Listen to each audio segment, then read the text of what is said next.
চিতাতেই শেষ জায়গা। একটু সবাই শুনবেন। আপনারা কতজন জানেন জানি না, গতকাল দেখবেন একটা বিমান দুর্ঘটনা হয়েছে। জোরে বলুন হানা। সবাই বলুন, আপনারা সবাই লক্ষ্য করুন। গতকাল বৃহস্পতিবার, আজ তো শুক্র নাকি, গতবার বৃহস্পতিবার আপনারা গুজরাটের একটা বিমানবন্দর আছে আহমেদাবাদ, ওইখান থেকে একটা বিমান যাচ্ছিল লন্ডনে। তো লন্ডনে যেতে যেতে ওই বেশ কিছুক্ষণ উঠেছে সামনে, ওঠার সঙ্গে সঙ্গে গাড়ির কি গন্ডগোল হয়েছে প্লেনের বুঝতেই পারেনি, হঠাৎ করে জোরে গিয়ে ধাক্কা মেরেছে একটা মেডিকেল কলেজে গিয়ে, সেই ক্যান্টিনে। সেখানে এখন বলছে 24 জন ওইখানেই মারা গেল।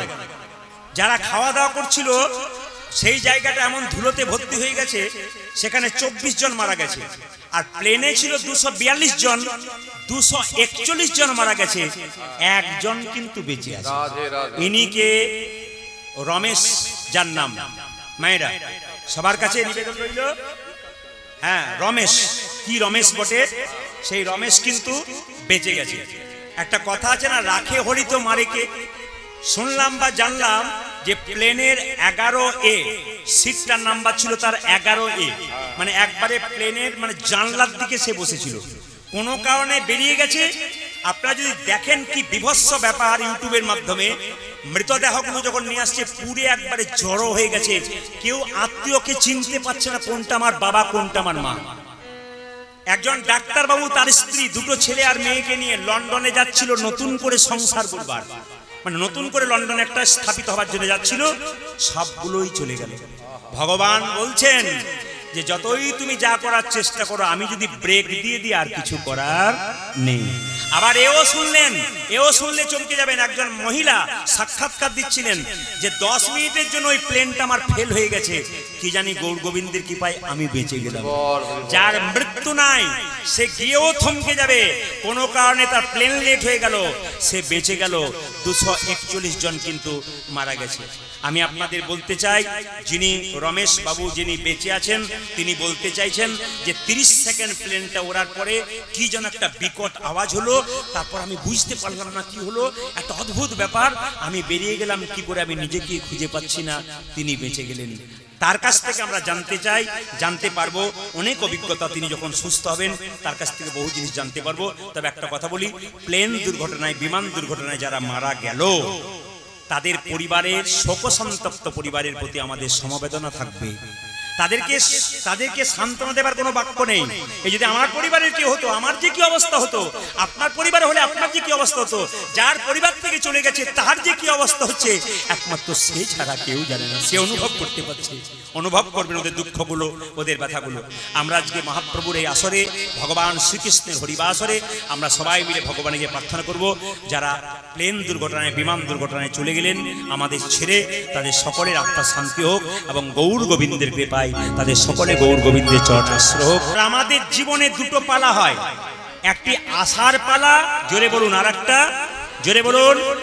বাহ বাহ, আপনাদের চরণে কোটি কোটি দণ্ডবত প্রণাম এই জন্যে যে আপনারা বলতে পারলেন। অনেক জায়গায় খুঁজে খুঁজে বেড়াই কি বলবো। আমাদের জীবনে দুটো পালা কি কি, একটি আসার আর একটি জোরে বলুন যাওয়ার। আচ্ছা, এবার ঠান্ডা মাথায় উত্তর দিন যারা যেখানে বসে আছেন। আমি আগেই বললাম কথাগুলো যেগুলো বলবো লীলার মাধ্যমে, আপনারা উত্তরগোষ্ঠ বহুদিন ধরে শুনছেন, আজকে শুনে যান, বুঝে যান, জেনে যান আসল মর্মার্থ কি। আস্তে এইদিকে আপনারা এসেছেন কীর্তন শুনতে, কোন পালা শেষ হয়েছে, আসারটা না যাওয়ারটা? জোরে বলুন, কোনটা শেষ হয়েছে, আসার পালা না যাওয়ার পালা? জোরে বলুন। কেউ বলছে আসার পালা, কেউ বলছে যাওয়ার পালা। কোন পালা শেষ হয়েছে জোরে বলুন? আসার পালা। বাকি আছে কোনটা? জোরে বলুন। অনেকে ভয়ে বলছে না, যাবে না বলে আর কি। জোরে বলুন, বাকি আছে কোনটা? যাওয়ার পালা। এতই যদি বুঝছেন যাওয়ার পালাটা বাকি আছে, তবে সাদা চুলে গোদরেজ নিচ্ছেন কি জন্য? আবার দেখবেন আপনাদের এই বড়বড়িয়াতে কেউ মারা গেলে, এইদিকে মারা গেলে কাঁধে করে নিয়ে যায়, বলো হরি বল, বলো হরি বল। একজনাই যায় নাকি? আর যায় না? বলো হরি, বলো হরি হরি বল। আমি বলছি একজনাই যায়, সবাই তো যায়, বলো বলো হরি হরি বল, বলো হরি বল, বলো হরি হরি বল, বলো হরি যখন মরাটাকে নিয়ে যাওয়া হয় তখন আপনারা প্রণাম করেন কিনা জোরে বলুন। হ্যাঁ না না প্রণাম করেন না? আচ্ছা কিছু মনে করবেন না, আমরাও করি আপনারাও করেন। আর কি ভাবেন বলুন তো, ও বোধহয় গেল আমি বোধহয় যাবোই না, একবারে পাক্কা কথা। কিন্তু যিনি হেলতে দুলতে গেলেন তিনি শিখিয়ে দিয়ে গেলেন, এই যে যতই সংসারে লাফালাফি করো আর নাচানাচি করো, আর যতই শাড়ি ভাঁজ করো আর ফ্যান্সি করো, আর যতই লিপস্টিক লাগাও, না আপনাদের এখানে করে না, আমাদের ওদিকে দেখতে কালো, সে আবার আয়না নিয়ে আবার এই যতই যা করো, লাফালাফি করো, নাচানাচি করো, মস্তানি করো, আমাকে দেখে শিখে নাও, একদিন তোমাকে আমার মতো চলে যেতে হবে। মানুষের পতন হবার প্রথম কারণ অহংকার। যেখানে বসে আছেন, একটা মানুষ ধ্বংস হবার প্রথম কারণ অহংকার। কারো ভেতরে যদি অহংকার জন্মে যায় তবে তারা শুধরানোর উপায় নাই। যদি কেউ বুঝতে পারে আমার ভেতরে অহংকার হয়েছে, যদি মন্দিরে বারবার প্রণাম করতে পারে তবে তার অহংকার দূর হয়। শুনবেন ভালো করে, আপনি কিসের অহংকার করছেন? আপনি কি জন্ম পেয়েছেন? না, আপনার মা আপনাকে জন্ম দিয়েছে, আপনার কোনো কৃতিত্ব নাই। আপনি কি জন্ম পেয়েছেন? আপনার মা দিয়েছে, আপনার কোনো কৃতিত্ব নাই। আপনাদের যখন জন্ম হয়েছে আপনার নামটা কে রেখেছিল? আপনার মা রেখেছে, বাবা রেখেছে, পাড়া প্রতিবেশী রেখেছে, আপনার কোনো কৃতিত্ব নেই। আপনার একটা অহংকার কি? আপনি যখন পড়াশোনা করেছেন, নিজে পড়েছেন, একজন পড়িয়ে দিয়েছে, আপনার তাতে কৃতিত্ব নেই। আপনার যখন শ্মশান ঘাটে যাবেন আপনি নিজে যেতে পারবেন, অন্যজনে নিয়ে যাবে। সব যদি অন্যের হয় তাহলে আপনার বলতে কি? শেষের দিনে দেখবেন মা যারা মারা যায় তাদের সামনে গিয়ে বসবেন, দেখবেন অবস্থাটা কেমন হয়, অনুভব করবেন শেষ জীবনে আপনাদেরও সেরকম আমাদের অবস্থা হবে। মৃত্যুর সময় দেখবেন ভগবান চোখগুলো ঘোলা করে দেয়, নিজের ছেলেকে পর্যন্ত চিনতে পারে না, আয় আয় করে, বাবা তোমার সামনে বসে আছি, তবু চিনতে পারে না। মৃত্যুর সময় দেখবেন একটু জল খাওয়াতে চাইলে জলটা পর্যন্ত ভেতর পর্যন্ত ঢোকে না, বেরিয়ে চলে আসে। কিসের অহংকার করছেন? যতক্ষণ বেঁচে আছেন ততক্ষণ ভালো, মরে গেলে নিতাই গৌর হয়ে গেল। আপনি কি ভাবছেন আপনার জন্য আপনার সংসার ভাবছে না? কেন ভাবছে না? আপনি যখন মরে যাবেন, আপনার মরার পরে বাড়ির লোক চিন্তা করবে কত তাড়াতাড়ি কাজটা সেরে ফেলা যায়। আপনার মরাটা যাতে বাস মরা না হয় তার জন্য বাড়ির লোক এত ভালোবাসতো, যাকে তাকে তুলে নিয়ে যাবে শ্মশান ঘাটে সময় মতো, যত তাড়াতাড়ি পারা যায়। দেখবেন কেউ মরে গেলে খুব তাড়া করবে গ্রামের লোক, চল চল তাড়া করে নিয়ে যেতে হবে। 1 2 শ্মশান ঘাটে পুড়িয়ে চলে আসবেন। যদি 15 দিনে কাজ হয়, এখন বলবে 10 দিনে করে দে, আর বেশি দেরি করার দরকার নেই। মানে যত তাড়াতাড়ি আপনাকে চুকিয়ে দিলেই শান্তি। বিচার করবেন কথাগুলো। আপনি মরে যাবেন, আপনার কাজ হবে 2-4 দিন, সবাই কাঁদবে, তারপর আপনার ছবিটা দেওয়ালে টাঙানো থাকবে, একটা করে মাঝে মাঝে ফুলের মালা দেবে। আপনি যা খেতে ভালোবাসতেন সেটা সারা জীবন পেলেন না, যারা ভোজ খেতে আসবে তাদেরকে খাওয়ানো হলো। আমার বাবা রসগোল্লা ভালোবাসতো, জীবনে রসগোল্লা দেন নাই, আর 1000 লোক ডেকে আপনি রসগোল্লা খাওয়ালেন, বাবাকে দিতে পারলেন না। সংসার যেমনকার তেমন চলবে, শুধু তুমিই চলে যাবে। এই দেহের মধ্যে যতক্ষণ প্রাণ ততক্ষণ ভালোবাসাবাসী, প্রাণ বেরিয়ে গেলে আর ভালোবাসার কোনো সম্পর্ক নেই। তাই বারবার মনে রাখবেন, এই সংসারে মায়েরা যতক্ষণ কর্ম দিচ্ছেন সংসারকে, আপনাকে সংসার ভালোবাসছে। আপনি কর্ম করা বন্ধ করে দিন, শরীরে কঠিন রোগ হয়ে যাক, বাড়ির লোক 10 দিন সেবা করবে, তারপর বলবে এবার গেলেই বাঁচি। দাদা ভাইয়েরা দেখে নেবেন, আপনার ছেলের জন্য একটা করে লজেন্স প্রত্যেক দিন আনবেন, 10 দিন আনা বন্ধ করে দিন, আপনার ছেলে আপনাকে আর বাবা বলবে না। এই স্বার্থপর পৃথিবী, যতক্ষণ দেবেন ততক্ষণ ব্যাস, দেওয়া বন্ধ করলে আপনার সব চলে যাবে। কিন্তু তাই আপনাদের বারবার বলবো, যতক্ষণ বেঁচে আছেন, সংসার যখন করেছেন, আপনাকে সংসারে কর্তব্য কর্ম করতে হবে, আসল কর্তব্য ভুলবেন না, কারণ পরপারের পথটা আপনাকে পরিষ্কার করতে হবে। অনেকে বলে খালি হাতে যায়, খালি হাতে আসে, খালি হাতে আসে, খালি হাতে যায়। আমি বলবো না, খালি হাতে আসে কিন্তু কিছু নিয়ে যায়। কি? আপনি খালি হাতে আসেন, যাবার সময় আপনি যে সারা জীবন কাজ করলেন, ভালো কর্ম আর খারাপ কর্ম, এটা আপনি সঙ্গে নিয়ে যাবেন। কি কর্ম করলেন আপনি, এটা সঙ্গে যমদূত বিচার করে দেখবে। তুমি যে মানুষগুলো জন্ম পেলে, কীর্তন হচ্ছে, হরিনাম হচ্ছে, ভালো কথা হচ্ছে, কতক্ষণ সেখানে বসলে? তুমি তো বসতেই পারোনি, তোমার তো রেকর্ড খারাপ আছে, তুমি জমালোই চিরকাল থেকে যাবে। এই জন্য বারবার বলবো, যতক্ষণ বেঁচে আছেন কৃষ্ণ কথা হরি কথা যতক্ষণ হবে, যতই কষ্ট হোক, যতই শরীরে ঘুম আসুক, চোখে ঘুম আসুক, কষ্ট হোক, কীর্তন শুনবেন, ভগবানের কৃপা আপনার হয়ে যাবে। আপনি বুঝতেই পারবেন না যে কোন দিন। দেখবেন, আপনারা দেখে নেবেন, যারা ব্যবসা করে, বাণিজ্য করে, যে কোনো কাজ করে, যদি কৃষ্ণ ভক্ত হয়, 100% গ্যারান্টি দিলাম, দেখবেন তার কাজ যে কোন দিক থেকে চলে আসছে সে বুঝতেই পারে না। কেন?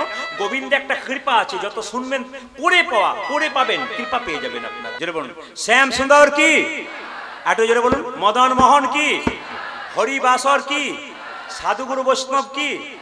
এবার রাখবো কি, এবার রাখবো না কি করবো, আর করবো না, রাখবো, করবো কেন? হ্যাঁ, জোরে বলুন রাধা রানী কি, শ্যাম সুন্দর কি, জোরে বলুন জয়টা, রাধা রানী কি, জয় বলছেন না, ভয় বলছে না, রাধা রানী কি, শ্যাম সুন্দর কি। মায়েরা, এই পেটের মধ্যে বাচ্চা থাকলে যেমন কর্ম করবেন, বাচ্চার আচরণ সেরকম হবে। প্রমাণ দেখুন। এখন দেখবেন ডাক্তার দেখাতে গেলে ডাক্তার কি বলে বলুন তো, বাড়ি ফিরে যাও, পেটে বাচ্চা আছে, ঘাড়ে বালিশ আর পায়ে বালিশ দিয়ে শুয়ে থাকবে। আর মেয়েগুলো এখন বাচ্চা পেটে থাকলে কি করে, ঘাড়ে বালিশ পায়ে বালিশ দিয়ে শুয়ে থাকে, আর একটা করে স্ক্রিন টাচ মোবাইল দেখে। যেটা বলুন হ্যাঁ না, বাচ্চা জন্ম নিয়ে খালি এদিক ওদিক তাকায় টুকটুক করে, তখন মা বলে বাবারে কলিযুগে ছেলে কি তাকাচ্ছে গো, কি যেন খুঁজে খুঁজে বেড়াচ্ছে। ও কিছুই খুঁজে নাই, স্ক্রিন টাচ মোবাইল খুঁজে খুঁজে বেড়াচ্ছে। আপনি যেমন করবেন আপনার বাচ্চা কিন্তু সেরকম হবে। এইদিকে এইদিকে এইদিকে মন দিয়ে শুনবেন মায়েরা, যে যেখানে বসে আছেন। পেটের মধ্যে বাচ্চা থাকলে যেমন আচরণ করবেন, অনুকূল ঠাকুর বলেছেন পেটের মধ্যে বাচ্চা থাকলে 3টে নিয়ম পালন করলে ছেলে কৃষ্ণ ভক্ত হয়। এইদিকে পেটের মধ্যে 3টে নিয়ম পালন করলে বাচ্চা থাকলে অনুকূল ঠাকুর বলছে যে ছেলে কৃষ্ণ ভক্ত হয়। বলবো না, বাদ দিয়ে দেবো। আরেকবার বায়না করবেন, পরের বছর বলে দিয়ে যাবো, এবছর আর বলবো না, এবছরই বলবো। আচ্ছা বেশ, শুনবারই কারা কারা শুনতে চান হাত তুলুন তো দেখি। হ্যাঁ, আচ্ছা, পেটের মধ্যে বাচ্চা থাকলে 3টে নিয়ম পালন করলে অনুকূল ঠাকুর বললো কৃষ্ণ ভক্ত সন্তান। কি কি? যে মেয়ের পেটে বাচ্চা আছে সে প্রত্যেক দিন তুলসী মন্দিরে 1 ঘটি করে জল দিয়ে 4 বার পরিক্রমা করবে। কবার পরিক্রমা করতে হয় তুলসী মন্দির? জোরে বলুন। তুলসী মন্দির কবার? 4 বার। আচ্ছা, মা মনসা মন্দির কবার? জোরে বলুন, জোরে বলুন। আপনারা তো বহুদিন কীর্তন শুনছেন, শুনেই গেলেন কেবল, জানতে কিছু পারলেন না। আজকে মা মনসা মন্দির, ধর্মরাজের মন্দির রয়েছে, আপনি কবার করে পরিক্রমা করবেন? 3 বার করে করবেন। ভগবান কৃষ্ণের মন্দির, নারায়ণের মন্দির, অদ্বৈতের মন্দির, আপনি কবার করবেন পরিক্রমা? সবসময় পরিক্রমা করবেন 4 বার। ভগবানের মন্দির 4 বার, দেবতার মন্দির 3 বার। কিন্তু শিব ঠাকুরকে যখন দেখবেন আপনারা, শিবলিঙ্গ, তখন কিন্তু পরিক্রমা গোটা নয়, অর্ধেকটা। কিরকম? এতটা গেলেন, এতটা গেলেন, কিন্তু পেরিয়ে যাবে না। শিবলিঙ্গ দেখেন না, জলটা এদিকে পেরিয়ে যায়, এতটা গেলেন, কিন্তু পেরিয়ে গেলেন না। এ কেন কিন্তু মাথায় রাখতে হবে আপনাদের। পরিক্রমা কেমন করতে হয়? ঘড়ি দেখেছেন তো? ঘড়িতে দেখবেন কাঁটাটা কোন দিক থেকে ঘড়ি, ঘড়ির দেখবেন কাঁটা বাঁ দিক থেকে ডান দিকে ঘোরে। পরিক্রমা কোন দিকে হয়? ডান দিক থেকে না বাঁ দিকে? ওই ঘড়ির কাঁটা যেমন ঘোরে, আপনার পরিক্রমা সেরকম হবে। কীর্তন শোনা মানে আপনি যতক্ষণ বসে থাকবেন আপনি কিছু শিখে যাবেন। যে শিখতে পারেন আপনার জীবন আনন্দ আছে, আর শিখতে না পারলে আপনার কোনো লাভ না। আপনারা হয়তো জানেন না, এটা গর্ব করে বলার বিষয় নয়। আমি প্রতিটি জেলায় জেলায়, রাজ্যে রাজ্যে যাই, যেখানে বাসা পাই, হাজার হাজার মানুষ লম্বা হয়ে দাঁড়িয়ে থাকে। কেন না? একবার পদধূলি পাবো, 2 নম্বর হচ্ছে আপনার কীর্তন শুনে আমি অনেক শিখতে পারলাম। এই কথাগুলো মায়েদের মুখে শোনা যায়। আর অনেক বাবারা বলে আমি খুব খারাপ ছিলাম, আপনার কীর্তন শুনে আমি পরিবর্তন হলাম। তখন মহাপ্রভুকে প্রণাম করে বলি, যাক তোমার কৃপাতে কিছুটা লাভ হয়েছে। ছোট ছোট বাচ্চাগুলো জেগে থাকবে, মা ঘুমাবে, তবে ছোট ছোট বাচ্চাগুলো দেখবেন জেগে থাকবে। আপনারা লক্ষ্য করবেন সব জায়গাতে ছোট ছোট বাচ্চা জেগে থাকে, প্রায় জায়গাতে। তা আপনাদের কাছে নিবেদন রইল, বাচ্চা পেটে থাকলে আর একটা কারণ কি করবেন, যে যদি শ্রীমদ ভাগবত গীতা পড়তে পারেন তো ভালো, যদি না করতে পারেন তাহলে মাথায় ঠেকাবেন। আর 3 নম্বর কি, আপনারা মহাপুরুষের ছবিতে প্রণাম জানাবেন। দেখুন, মহাপুরুষের ছবিতে প্রণাম করলে কি হয়? পেটে বাচ্চা থাকলে মহাপুরুষের ছবিতে প্রণাম করলে মনোবিজ্ঞানীরা বলছেন যে তার ভাবটা কিছুটা আপনার ছেলের মধ্যে আসবে। এই জন্য যখনই পেটে বাচ্চা থাকবে তখন তাকে সচেতন থাকতে হবে, আমি মা হতে চলেছি। তোমার চলা যেমন হবে তোমার বাচ্চার চলা তেমন হবে, তোমার বলা যেমন হবে তোমার বাচ্চার বলা তেমন হবে।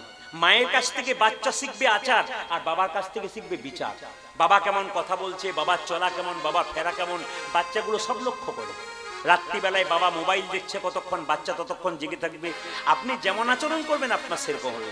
তাই মায়েরা লক্ষ্য করুন, মুকুন্দ সরকারের ছেলে যখন জন্ম নিল, তখন কি করলো মায়েরা? জন্ম নেবার পর আপনারা মুখে কি দিন? বাচ্চা জন্ম নিলে নিম পাতা নাকি? বাচ্চা জন্মের মুখে কি দিন?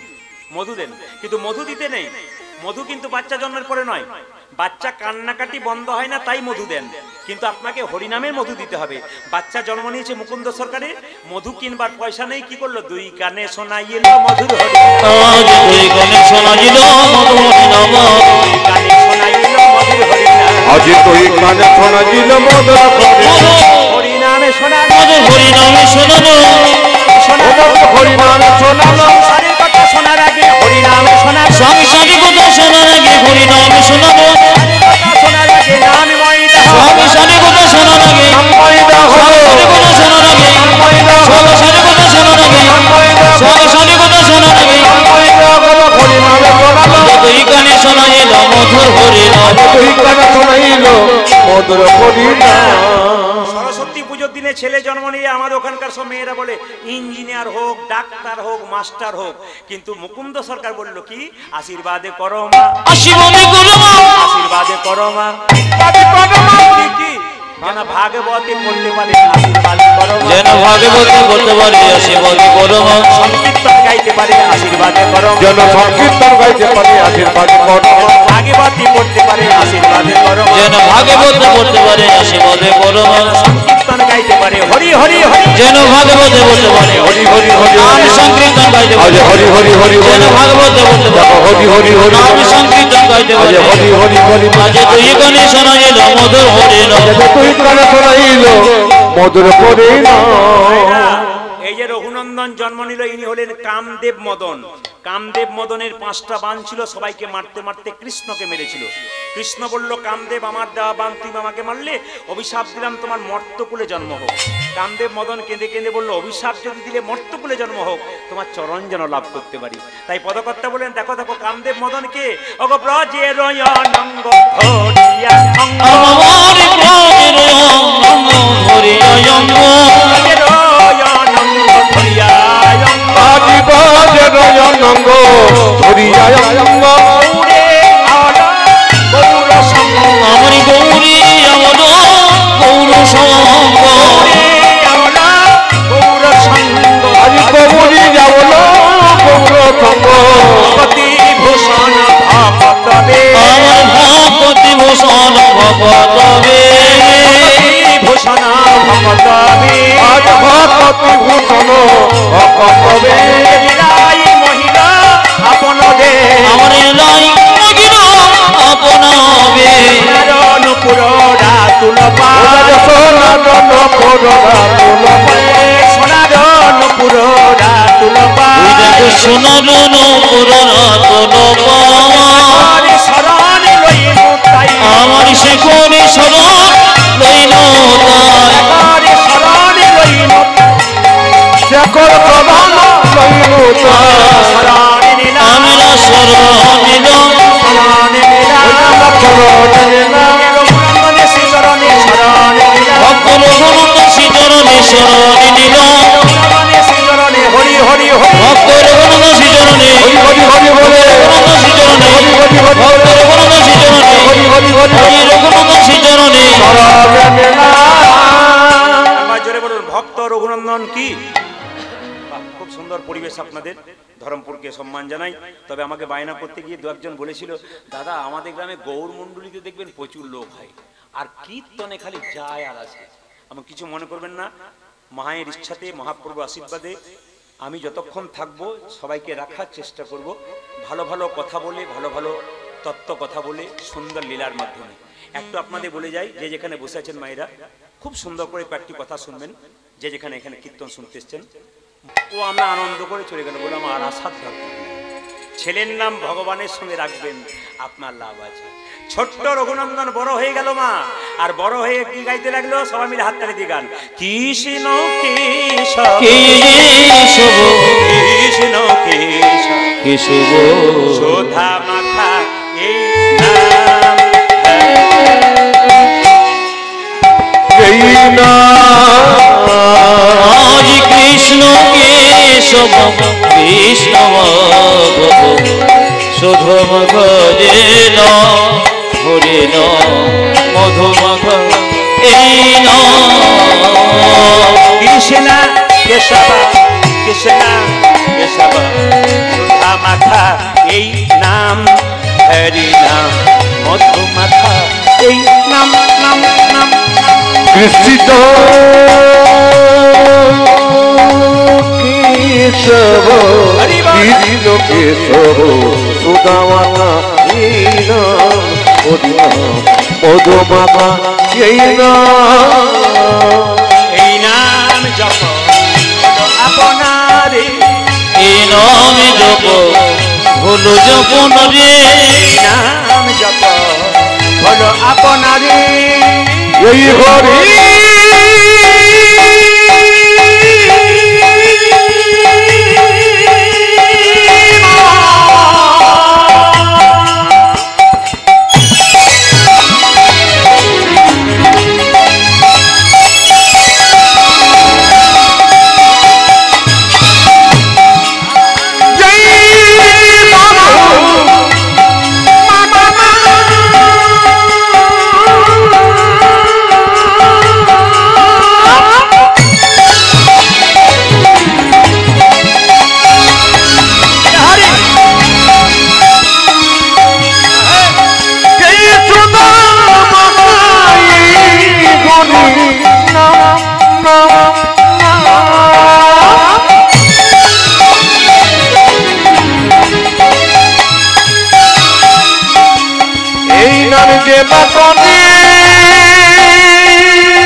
তৃষ্ণা যাবে বোতরে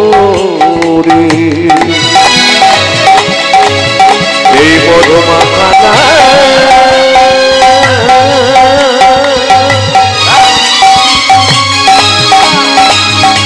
এই সুদামা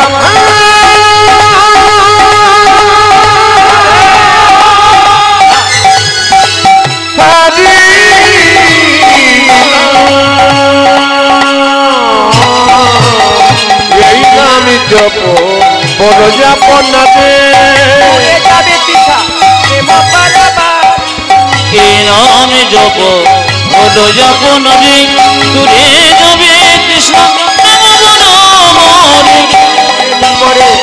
জপরি রসনা জপরি জপরি জপরি রসনা জপরে জপরি রসনা জপরে জপরে জপরে রসনা রামাখা এই নাম হরি নাম মধুমাখা এই উলধ্বনি ভাই উলধ্বনি আজ কৃষ্ণ কেশব কৃষ্ণ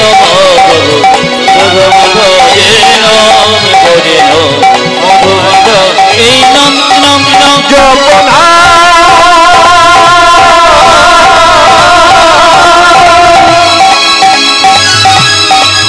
কৃষ্ণ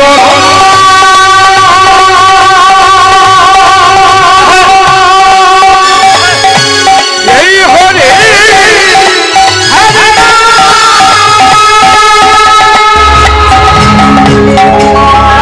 রানী কি জোরে হবে রাধা রানী কি শ্যাম সুন্দর কি মদন মোহন কি হরিবাসর কি আচ্ছা দাদা তাই মুকুন্দ সরকার কীর্তন গান গাইছে আর বাচ্চারা শুনছে মামা অন্তরা জাগো জাগো জগো মদন কৃষ্ণ গোপাল মদন কৃষ্ণ মম অঙ্কুর মন্দিরে জগো জগো মদন কৃষ্ণ গোপাল গোপাল মদন কৃষ্ণ গোপাল অন্তরা জাগো জাগো মদন কৃষ্ণ গোপাল মদন কৃষ্ণ গোপাল মম অন্তর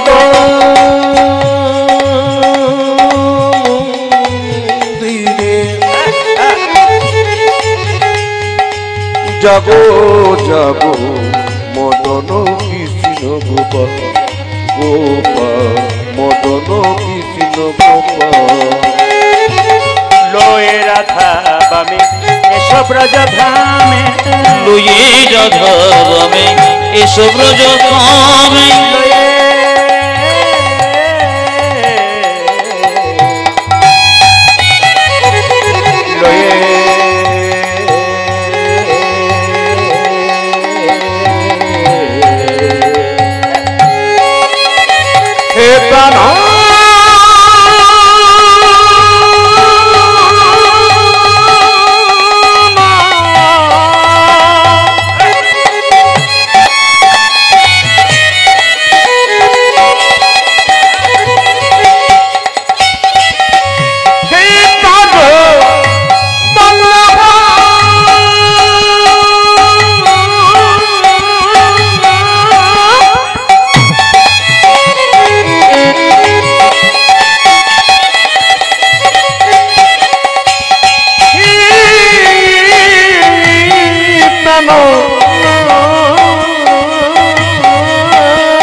সকালবেলায় স্নান করে মন্দিরে প্রণাম করতে হয়।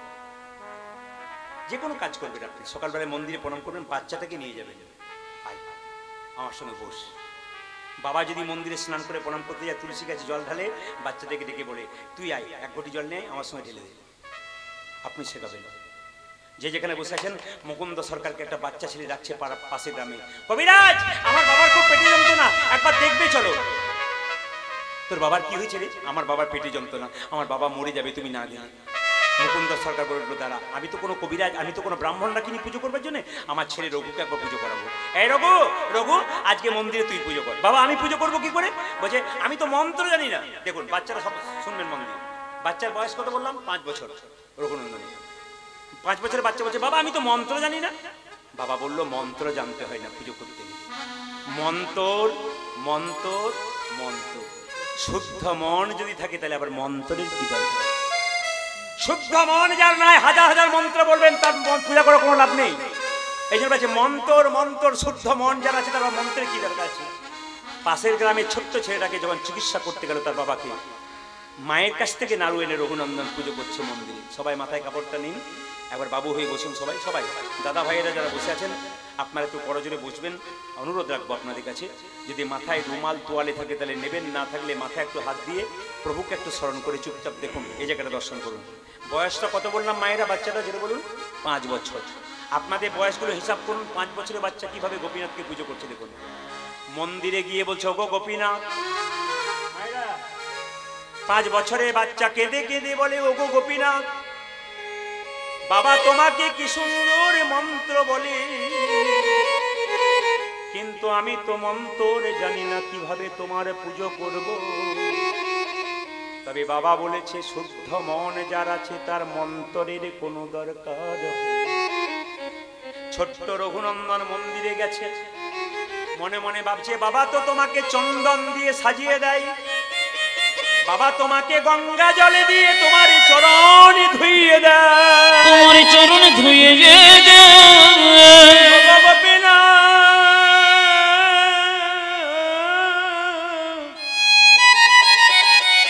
বাবা তোমায় তুলসী পত্র দেয়, আমার কাছে তুলসী পাতা নেই, আমার কাছে গঙ্গা জল নেই, আমার তো চন্দন কেনার কোনো পয়সা নেই।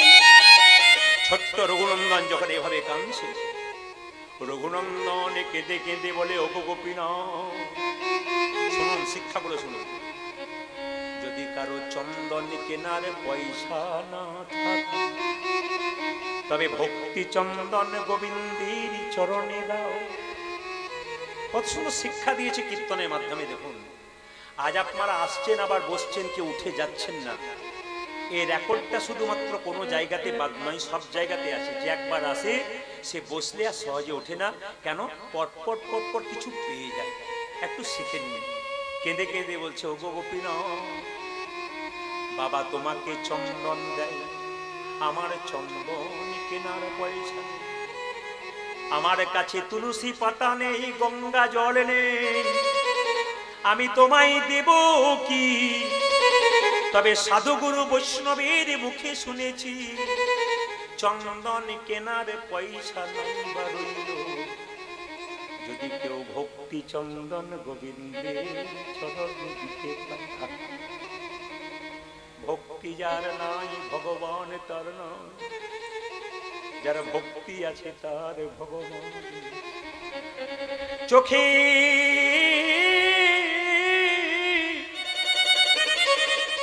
গঙ্গা জল,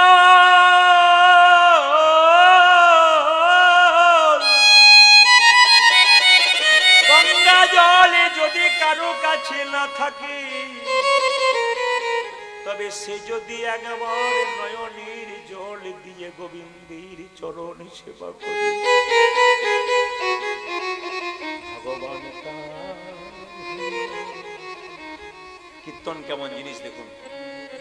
রাত্রি 2:45 বাজছে, কিন্তু 11:15 আরম্ভ হয়েছে, 2:45 বাজছে।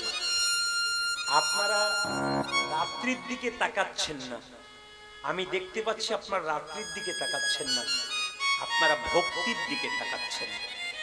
আপনারা ঠান্ডার দিকে তাকাচ্ছেন না, ঠান্ডা হওয়া পেলে ঘুম আসে, ওই দিকে তাকাচ্ছেন না, কীর্তনে বিভোর হয়ে বসে আছেন। কেন? ভক্তি জিনিসগুলো দেখুন। তুলসী পাতা যদি কারো কাছে না থাকে, নাই বা রইল তুলসী পাতা, যদি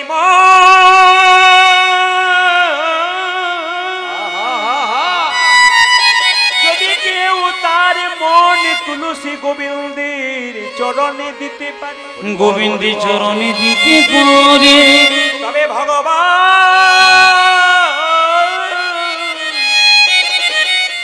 ভগবান খুশি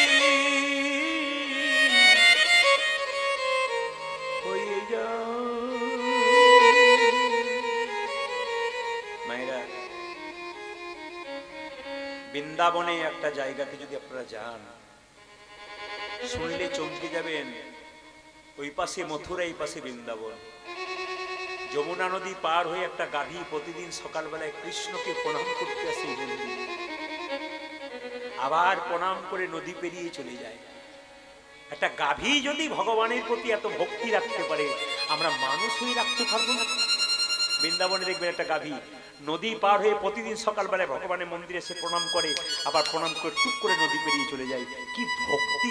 একটা গাভীর যদি ভক্তি হয়, তাহলে মানুষগুলো জন্মগ্রহণ করে আপনি গাভীর চাইতে নীচ হয়ে গেলেন যদি ভগবানের প্রতি ভক্তি রাখতে পারেন। ছোট্ট রঘুনন্দন কেঁদে কেঁদে বলে, গোপীনাথ, এই দেখো নাড়ু খাও, নাড়ু খাও, ও গো গোপীনাথ সবাই দর্শন করুন, একবার বাবু হয়ে দর্শন করুন। এটা গোপীনাথের মন্দির।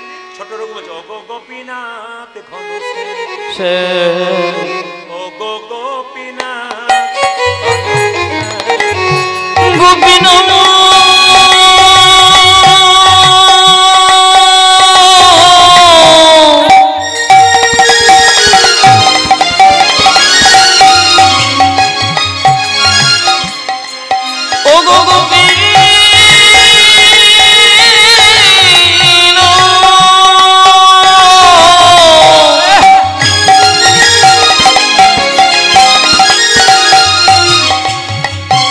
ওগো গোপীনাথ ঘন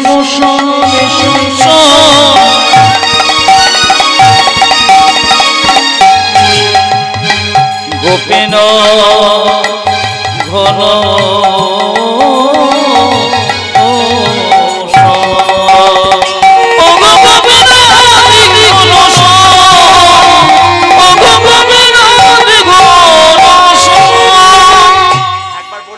ছেলেটা বয়স কত বললাম, জোরে বলুন একবার, জোরে বলুন কত বললাম?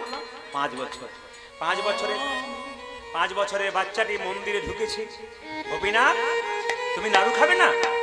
ও বুঝেছি বুঝেছি, তোমার হাতে বাঁশি আছে তো তাই তোমার নাড়ু খেতে পাচ্ছ না। দেখি দেখি দেখি দেখি দেখি দেখি দেখি দেখি তোমার হাত থেকে বাঁশিটা নামিয়ে দিই। যে না বাঁশিটা নামিয়ে দিচ্ছি, ব্যাস এবার নাড়ু খাও।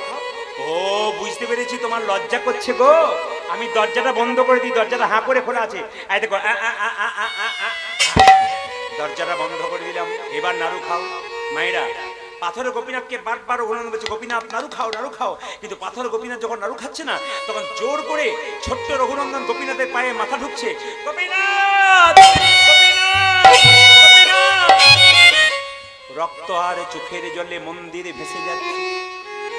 পাথরের গোপীনাথ মনে মনে ভাবছে, রঘুরে লোকে আমার চরণে পেলে ফুল দেয় পুষ্প দেয়, লোকে সোনার থালাই রূপোর থালাই পায়ে এসে যায়, কিন্তু তোর মতো চোখের জলে ভেসে আমার চরণে কেউ ধোয়াইয়ে দেয় না। ওরে রঘুরে তুই এমন করে আমার চরণে ধোয়াইয়ে দিলি, রক্ত আর চোখের জলে মন্দির ভাসিয়ে দিলি। দেখুন ভগবানের কথাগুলো, তোর হাতে যদি আমি একটা নাড়ু না খাই তবে যে আমার গীতাতে প্রতিজ্ঞা রবে না। আমি যে গীতাতে বারবার বলেছি, পত্রং পুষ্পং ফলং তয়ং যো মে ভক্তা ব্রজচ্ছতি তদহম পরিহিতাস্মানি প্রতাত্মম।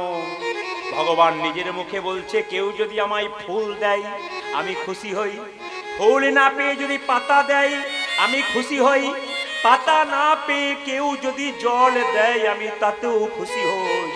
তুই যে চোখের জল আর রক্ত দিয়ে আমার চরণে ভিজিয়ে দিলি, একটা নাড়ু যদি আমি না খাই, গীতাতে যে আমি আরো প্রতিজ্ঞা করেছি, যে যথামাং প্রবদ্ধন্তে তাং ততৈব ভজাম্যহং মমা বত্মানুবত্তন্তে মনুষ্য পার্থ সর্বস্বঃ। ভগবান নিজের মুখে বলছে, যে আমায় যেমন ভাবে ভালোবাসি আমি তাকে তেমন ভাবে ভালোবাসি। কি সুন্দর কথা দেখুন, ভগবান নিজের মুখে গীতাতে বলতেন, যে যথামাং প্রবদ্ধন্তে তাং তথামে ভজাম্যহং। যে যথামাং, হ্যাঁ মায়েরা, যে যেমন ভাবে আমাকে ভজনা করে আমি তাকে তেমন ভাবে ভালোবাসি। পেছন থেকে পাথরের গোপীনাথ হাত বাড়িয়ে বলছে, রঘু রঘু রঘু রঘুনন্দন নারদে রঘুনন্দন নারদে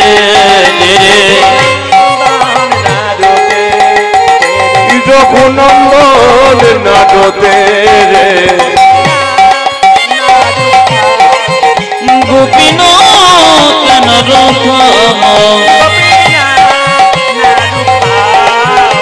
গোপীনাথ নারু গোপীনাথ নারু এক এক করে নাড়ু দিচ্ছে আর পাথরের গোপীনাথ সব খেয়ে নিচ্ছে।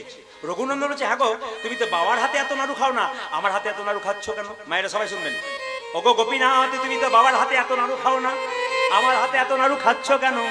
পাথরের গোপীনাথ কেঁদে কেঁদে বলে, সবাই আমায় ডাকে রে রঘু, এমন চোখের জলে ভেসে কেউ ডাকে, চোখের জলে ভেসে কেউ ডাকে না, চোখের জলে ভেসে কেউ ডাকে, এমন চোখের জলে ভেসে কেউ ডাকে না, সবাই ডাকে চোখের জলে ভেসে কেউ ডাকে, আমার মনকে কাঁদে সবাই, আমার চোখের জলে ভেসে কেউ ডাকে না, সবাই আমার চোখের জলে ভেসে কেউ ডাকে না, সবাই আমার চোখের জলে ভেসে কেউ ডাকে না, চোখের জলে ভেসে কেউ ডাকে না। এইদিকে তাহলে কি হলো? পাথর পাথর গোপীনাথ নাড়ু খেতে খেতে খেতে খেতে সব নাড়ু খেয়ে নিল। ভগবানকে গোপীনাথ বলছে, হ্যাঁ, রঘুনন্দন বলছে, হ্যাঁ গো, তুমি যদি সব নাড়ু খেয়ে নাও, আমার বাবা এসে জিজ্ঞেস করে প্রসাদ করে, তখন প্রসাদ কি করবো? সঙ্গে সঙ্গে বলছে, এক কাজ কর, সব তো ফাঁকা হয়ে গেল, তোর মায়ের কাছ থেকে নাড়ু নিয়ে আয়। মাকে কি বলছে, মা জানো আজকে গোপীনাথ সব নাড়ু খেয়েছে। সব নাড়ু খেয়েছে? বলে হ্যাঁ। আচ্ছা, আমি তো বুঝতে পারছি কে খেয়েছে, তুই সব নাড়ু খেয়ে নিয়েছিস। পাথরের গোপীনাথ দাঁড়িয়ে আছে, ছোট্ট রঘুনন্দন নাড়ু নিয়ে এসেছে। যে না নাড়ু নিয়ে এসেছে মন্দিরে, আমি তার বাবা পেছন দরজা দিয়ে ঢুকছে ছেলের বাবাকে চিকিৎসা করে। মায়েরা কিভাবে আসিয়া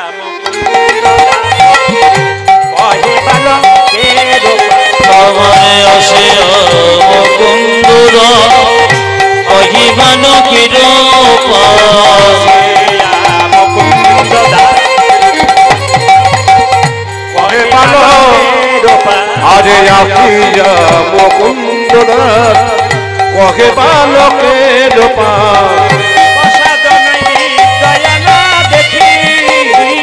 প্রসাদন বিগুজন দেখি, আমার প্রসাদন বিগুজন দেখি,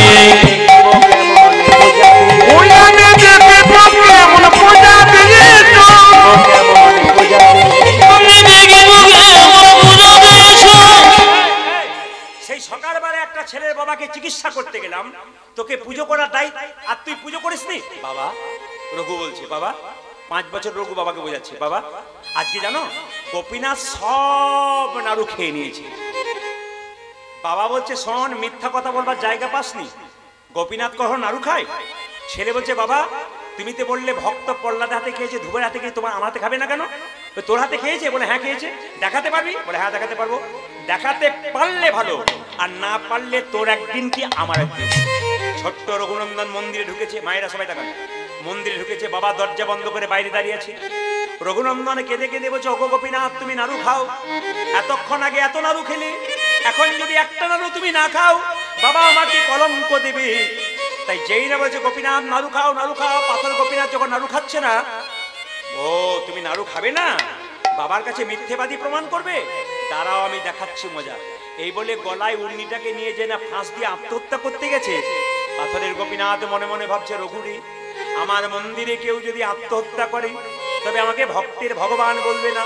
তাই পেছন থেকে পাথরের গোপীনাথ বলে, রঘু রঘুনন্দন নাড়ু দে, রঘুনন্দন নাড়ু দে, রঘুনন্দন নাড়ু দে, রঘুনন্দন নাড়ু দে, গোপীনাথ নাড়ু খাও, গোপীনাথ নাড়ু খাও।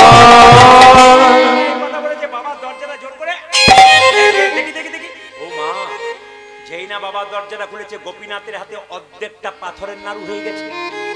আমি দেখবেন কীর্তনের শুরুতে আপনাদের বলেছি, যদি আপনার শ্রীখণ্ডে গোপীনাথের মন্দিরে যান তাহলে দেখতে পাবেন অর্ধেকটা পাথরের নাড়ু এখনো আছে। এখানে কিন্তু প্রমাণ হয়ে গেল মুকুন্দ সরকার দরজাটা খুলেছে, আর যে না পাথরের গোপীনাথকে দেখছে, দেখছে হাতে নাড়ু নাই, এরকম নাড়ু নাই, অর্ধেকটা পাথরের নাড়ু হয়ে গেছে। জিজ্ঞেস করছে মুকুন্দ সরকার তার ছেলেকে, হ্যাঁ রে রঘু, তুই পুজো করছিলি পাথরের গোপীনাথকে, তা আমি তো নাড়ু দেখতে পাচ্ছি না, পাথরের নাড়ু দেখতে পাচ্ছি। গোপীনাথ সঙ্গে সঙ্গে সচল নয়নে তাকাচ্ছে। রঘুনন্দন বলছে, হ্যাঁ গো গোপীনাথ, বাবা দেখতে পাচ্ছে পাথরের নাড়ু, কিন্তু আমি দেখতে পাচ্ছি আসনা নাড়ু। কেন দেখতে পাচ্ছি? আকাশবাণী করে গোপীনাথ বলল, রঘুরে, এই জগতে পিতার পুণ্যে পুত্রের উদয় হয়, কিন্তু তোর ভক্তির জোরে জগৎকে শিখিয়ে দিলাম, পুত্র যদি পুত্রের মতো হয়, পুত্রের যদি ভক্তি থাকে তবে কি হয় মায়েরা, পুত্রের যদি ভক্তি থাকে তবে পুত্রের পুণ্যে পিতার উদয় হয়। তুই যে ভক্তি দিয়ে আমাকে নাড়ু খাওয়ালি, তোর বাবার মধ্যে সেই ভক্তি নাই, তুই তোর হাতটা তোর বাবার মাথায় দে, দেখতে পাবে আমি নাড়ু খাচ্ছি। যে না বাবার মাথায় হাতটা দিয়েছে, অমনি কি দেখলো, অদ্যপি খণ্ড পড়ে অদ্যপি খণ্ড পড়ে অধনালয় আছে বলে, খণ্ড পড়ে অর্ধনাড়ু আছে পড়ে, অদ্যপি খণ্ড পড়ে অর্ধনাড়ু আছে পড়ে, দেখি যত ভক্তগণ জনে জনে, দেখে যত ভক্তগণ জনে জনে, ব্রজের মতন যেই চিরগুণ মানুষে, ব্রজের মতন চিরগুণ মানুষে, ঘনে ঘনে আজ মিলন হলো রে আজ মিলন হলো রে। বাড়ি যাবেন না নাকি? আপনার বাড়ি যাবেন না? আমি যখন মিলন হলো রে তা উপস্থিত থাকবেন। তাহলে এক কাজ করি, কালকেরটা আর আজকেরটা দুটো একসঙ্গে গেয়ে নিতে কাল আর আসতে হবে না, কি বলছেন? আপনারা উঠবেন না যখন সিদ্ধান্ত নিয়েছেন তখন কি করবো? উঠবেন না? জেরে বলুন হ্যাঁ না উঠবেন না? উঠবেন না? এখনো শুনবেন? আচ্ছা ঠিক আছে, আগামীকাল আবার আসবেন 9টার সময় শোনাবো, ঠিক আছে? আচ্ছা হাত তুলুন সবাই মিলে, হাতগুলো একটু পরিষ্কার করুন, যেমন প্রসাদে আগে হাত ধুতে হয় শ্যামল তুলুন, শ্যামল তুলুন, সবাই মিলে একটু হাত তুলে একসঙ্গে হাত তুলে সবাই মিলে প্রসাদটা পাবেন। প্রসাদটা আপনারা পাবেন, কমিটির ভাইয়েরা যারা আছেন তারা এখানে এসে একটু বসুন। প্রসাদটা কিন্তু হরিল লুট করে এই পাশে কিছুজনকে দিয়ে দেবেন প্রসাদটা, যেন সবাই প্রসাদ পায়। আর যদি কোনো মা দুটো পেয়ে যান তাহলে অর্ধেকটা করে ভাগ করে 4 জন করে নেবেন। আপনি নিজে ভাববেন নিয়ে নেবো আমার খুশি হবে তা নয়, সবাইকে দিয়ে নিতে হয়, সবার মঙ্গল যেন হয়, একটুখানি ভাগ দেবেন সবাইকে। কমিটির ভাইয়েরা যারা আছেন একজন এখানে আসবেন, এসে প্রসাদটা দিয়ে দেবেন। হাত তুলুন, হাত তুলুন, বাজাও, হাত তুলুন, একসাথে হাত তুলে বসে বসে হাত তুলবেন। বাহ, তালি তালি তালি তালি তালি।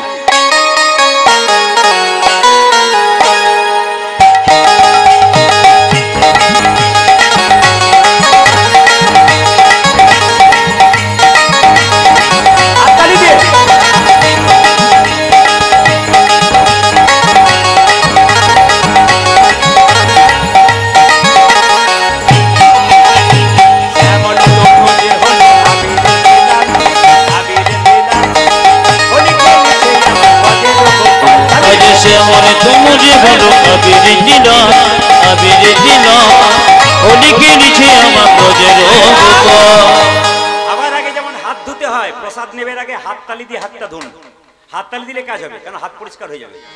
আর জ্যোতিষ দেখানোর দরকার নেই, হাতে যদি খারাপ রাখা থাকে হাত তালি দেন, সব দুর্ভাগ্য রাখা দূর। হাত তুলুন।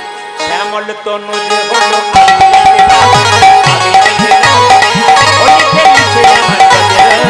দেখো শ্যামল তনু যে হলো যাবে রেতে লাল, আবে রেতে লাল, আমি খেলিতে জামা পদে ও সাচিলে আহা সাচিলে সাচিলে শ্রীরাম সদম যতন রাখা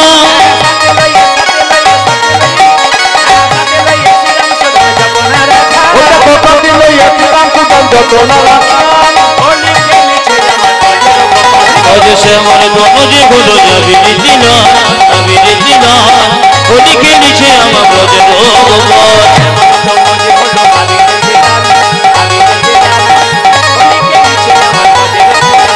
শ্যামল তনু যে হলো যাবে রেতে লাল, আবে রেতে লাল, আমি খেলিতে জামা পদে